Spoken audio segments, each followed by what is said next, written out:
Hola hijos de Harari, ¿listos para estar completamente el cerebro? Este verano fue un verano muy tranquilo, muy calmado, de relax, donde me dediqué a hacer actividades muy relajadas, como por ejemplo leer libros. Y uno de los libros que yo me leí fue este que tengo aquí, Sapiens, de Yuval Noah Harari. Un libro que ha causado muchísima expectación y que ha conseguido colocarse en el top de ventas. Ha vendido más de 15 millones de copias en todo el mundo. ¡Wow! 15 millones de copias son muchas. El mío, 10.000. Y ya. Y este libro que tengo yo aquí es un libro sobre la historia de la humanidad desde los primeros homínidos hasta la era moderna, donde da un papel fundamental y relevante a la ciencia. Un papel también controvertido y desde luego bastante polémico. ¿Quieres saber lo que opino yo de lo que cuenta Harari en este libro? Pero antes, dale aquí el botón de suscríbete porque estamos a punto de llegar al 1.000.000. Casi lo conseguimos. Ahora, comenzamos. Un éxito de ventas, una sensación, un libro que recomiendan personas como Barack Obama o Bill Gates y que se venden como churros y que pretende ser de divulgación científica. Un libro cuyo éxito podemos entender como resultado de una fórmula infalible. Metes un tema que a todos nos resulte relevante, como por ejemplo es la historia de la humanidad, todos somos humanos. Lo explicas de una forma muy sencilla y directa y le añades un poco de polémica, unos toquitos, unas ideas provocadoras por aquí y por allá que generen mucho impacto.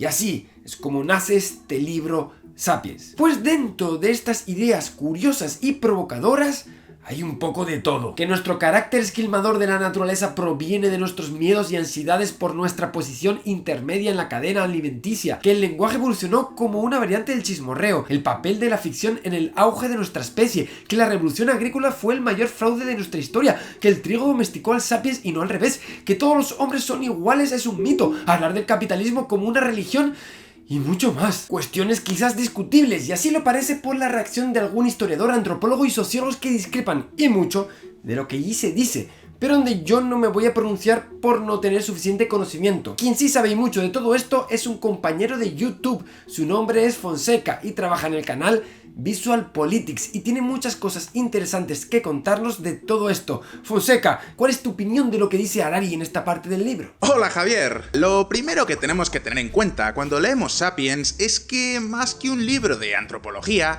es un ensayo filosófico. En este libro no se nos muestra un nuevo descubrimiento ni tampoco es la verdad absoluta. Se trata de una perspectiva interesante, muy interesante, pero que se puede discutir y que en ningún momento la podemos tomar como una teoría científica. ¿Y cuál es la tesis principal de Harari? Pues bien, la gran pregunta que nos hace Sapiens es: ¿por qué los Homo sapiens hemos sido capaces de desarrollar una civilización tan sofisticada como la que tenemos? Muchos pensaréis que es porque los humanos tenemos un cerebro más desarrollado que otras especies, es decir, que somos inteligentes. Bueno, algunos más que otros. Pero a ver, muchos animales también son inteligentes. Tenemos a los delfines, por ejemplo, o incluso a los neandertales, que tenían cerebros incluso más grandes que el nuestro. Así que no, la inteligencia no es tan importante. Alguno estará muy contento de escuchar esto. Otros diréis que lo que nos hace únicos es que los humanos somos capaces de interactuar entre nosotros. Efectivamente, somos animales sociales, pero lo cierto es que también hay otras especies que son sociales. Fijaos en cualquier colonia de hormigas, por ejemplo. Entonces, ¿por qué las hormigas no son capaces de construir coches o aviones y los humanos sí? Según Harari, todo se resume en una palabra: imaginación. Sí, los Homo sapiens somos los únicos capaces de imaginar cosas que nunca hemos visto. Mitos, religiones o incluso conceptos tan abstractos como el dinero. Pensadlo bien, ¿por qué usamos dinero? En principio, este billete de 10 euros que veis aquí no tiene ningún valor. No me lo puedo comer,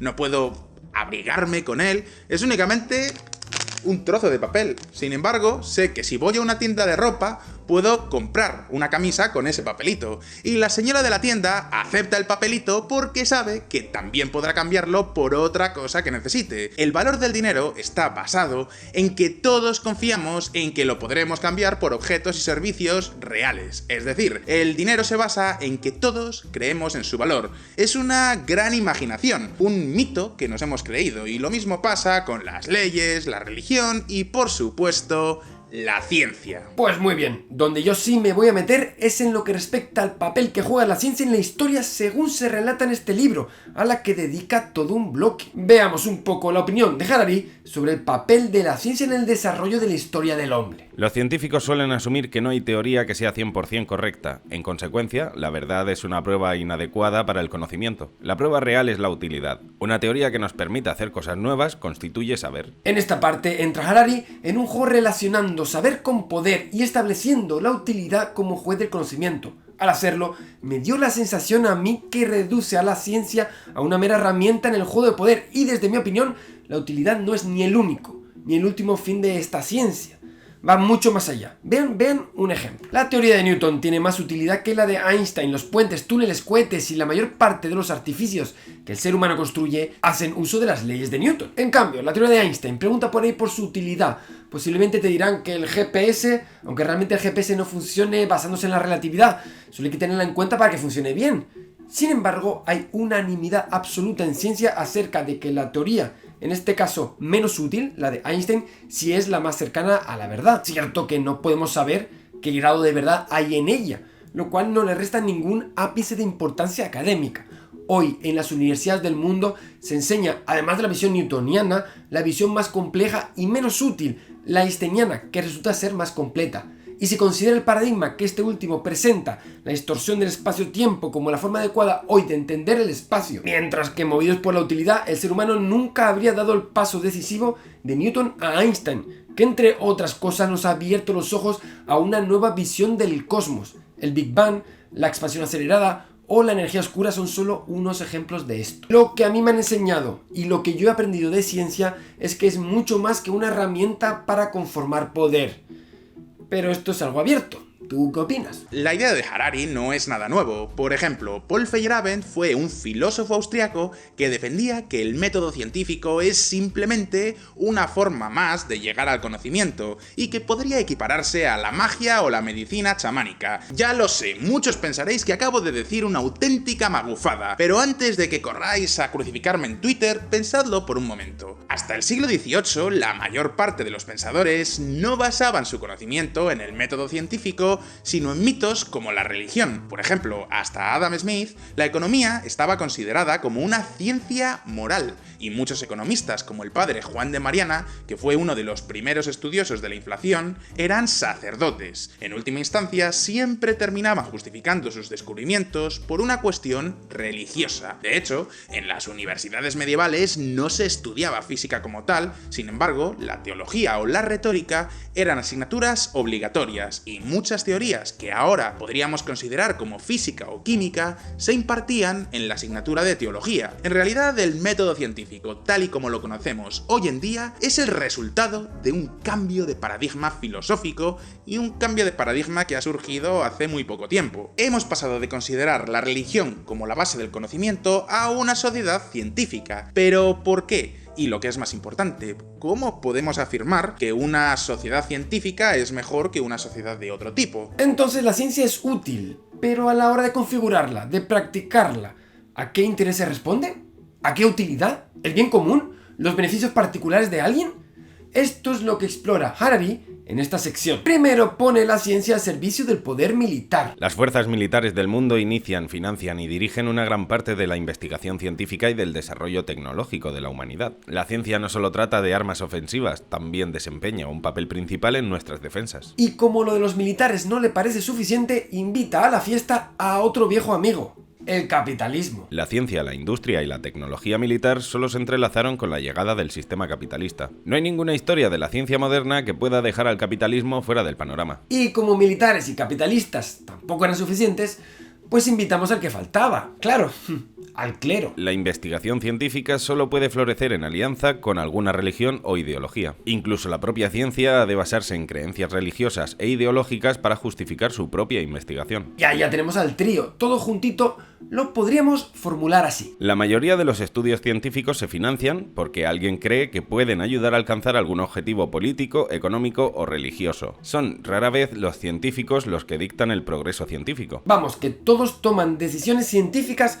menos los científicos. Siendo así, a mí me extraña lo lejos que hemos llegado. Harari está haciendo una tremenda afirmación, una afirmación que podemos catalogar de fundada, documentada, viniendo de un doctor en historia especializado en historia militar, y por lo tanto, bueno, es una opinión respetable, pero al que igual le falta la experiencia desde el mundo científico. Supongo que cada uno puede hablar desde su experiencia. Yo he estudiado en 3 universidades distintas, he trabajado en 2 centros de investigación y he visitado cientos de instituciones educativas a lo largo de todo el mundo y nunca he visto ninguna actividad militar de ninguna manera. Las decisiones científicas que yo he tomado y que se han tomado a mi alrededor han sido consensuadas y debatidas ponderando motivos siempre de peso científico. Al menos en España los profesores de universidad dirigen libremente sus estudios de investigación y para ello cuentan con la financiación de la propia universidad. Yo no puedo hablar de otra ciencia más que de la física, pero es que tampoco me puedo imaginar cómo investigaciones como las que se llevan a cabo en el CERN, en Piero Yer, en Argentina, en ALMA en Chile, o en LIGO en Estados Unidos, o Super Kamiokande en Japón, pueden tener un mínimo sentido militar.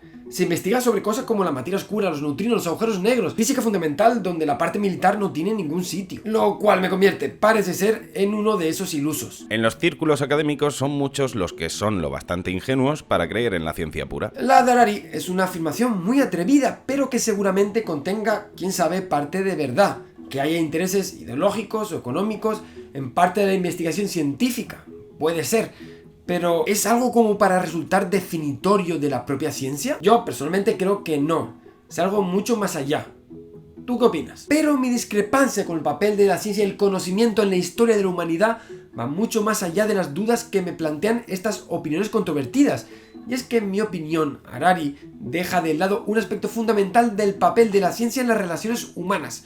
¿Hasta qué punto la ciencia y el pensamiento científico es inherente al espíritu humano? Hace un análisis extenso del papel de la ciencia en la historia de la humanidad, pero en ningún momento Harari, en ninguna parte del libro, menciona el papel que juega en nuestro camino histórico la naturaleza exploradora del ser humano, del Homo sapiens. Somos un animal netamente científico, está configurado aquí, en nuestro ADN. Hacemos la ciencia desde que nacemos hasta que morimos, muchas veces sin darnos cuenta siquiera. Lo hacemos cuando exploramos nuestro entorno al gatear, cuando nos llevamos las cosas a la boca, cuando nos golpeamos y cuando caemos cuando somos bebés. Y también en nuestro día a día de adulto. Hacemos ciencia para encontrar el mejor camino en coche al trabajo o cuando recorremos los pasillos del supermercado. Y es que así es como estamos configurados. Que es esta la herramienta más poderosa que ha desarrollado nunca el Homo sapiens y es en particular la que nos ha distanciado del resto de seres en el planeta.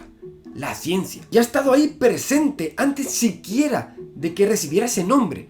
Cuando uno de nuestros antepasados se orientaba con las estrellas para predecir el paso de las estaciones, estaba usando ciencia. Cuando encontraba el mejor método para producir el fuego con el que calentaba la comida, también estaba usando ciencia. Cuando interpretaba huellas de posibles predadores, estaba también haciendo ciencia. Básicamente, obtenía información del entorno de forma repetida para poder predecir patrones con los cuales hacer predicciones que comparaba luego con su hipótesis inicial para modificarla y mejorarla continuamente. Esto es, señoras y señores, nada más que el método científico y no es un invento del hombre moderno, es una forma de aprovechar esta máquina que tenemos aquí, el cerebro, como un elemento de anticipación y esta es la herramienta que nos ha llevado hasta aquí. Me vas a perdonar un momento, Javier Santaolalla, pero te tengo que discutir este punto. Efectivamente, nuestros antepasados se orientaban mirando a las estrellas o incluso ya conocían la electricidad. Es más, los chamanes canadienses curaban el dolor de cabeza con la corteza de un árbol porque así lo decía su religión. Años más tarde, se descubrió que esta corteza tenía muchos de los principios químicos que ahora encontramos en las aspirinas. ¿Significa eso que los chamanes usaron el método científico? Es decir, experimentos medibles, falsables y replicables? Pues obviamente no. De forma intuitiva llegaron a una tesis que ahora podemos explicar con ciencia, pero su método para alcanzar ese conocimiento no era para nada científico. Dicho de otra forma, yo no tengo ni pajolera idea de música. Sin embargo, si me pongo a improvisar con tu piano, el famoso piano de Javier Santaolalla, puedo terminar tocando de oído la Quinta Sinfonía de Beethoven,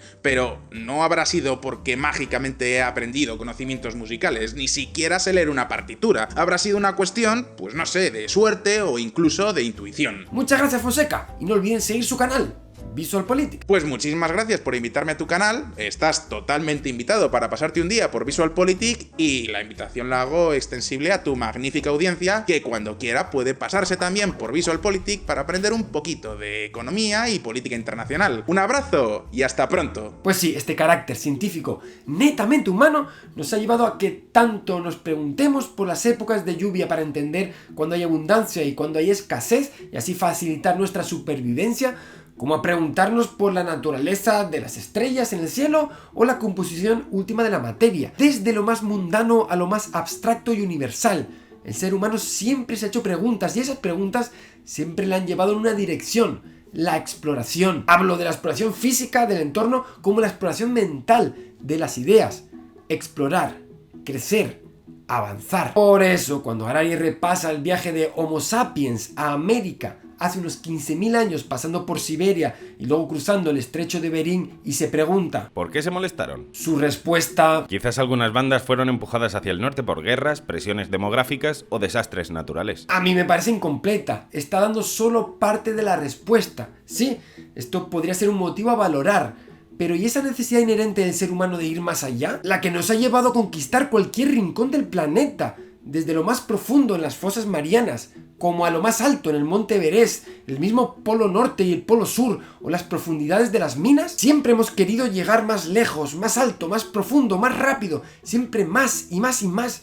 Esto es parte del ser humano, búsqueda y exploración, física y mental. Incluso me atrevería a decir que es parte inherente de cualquier forma de vida, la de explorar. Cualquier ser con vida se reproducirá hasta el límite de las capacidades de su entorno. En ese momento intentará expandirse para seguir creciendo en número, llegando hasta el límite de sus condiciones. Una tendencia que para Harari es incluso un error. Llega a hablar de la revolución agrícola como de una farsa o una trampa de la que no hemos sabido salir. Incluso dice, de forma un tanto extraña a mi parecer, que el trigo domesticó al hombre. La verdad que yo no entiendo bien en qué términos. En resumen, a lo largo de todo el libro, Harari no hace mención de ninguna manera e ignora el papel de nuestra propia naturaleza en la exploración y la búsqueda, algo que es fundamental del ser humano.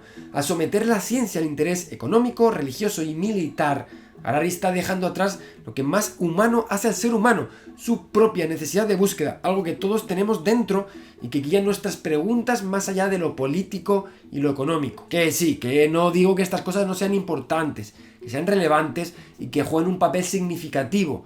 Tan solo que dejando fuera la naturaleza humana de la búsqueda de respuesta, estás ocultando parte de la verdad. O mejor dicho, en palabras del grandísimo Richard Feynman, la física es como el sexo. Seguro que da alguna compensación práctica, pero no es por eso por lo que lo hacemos. El hombre siempre ha hecho ciencia y siempre la seguirá haciendo porque es nuestra forma de ser, es lo que más nos conecta con nuestra propia esencia.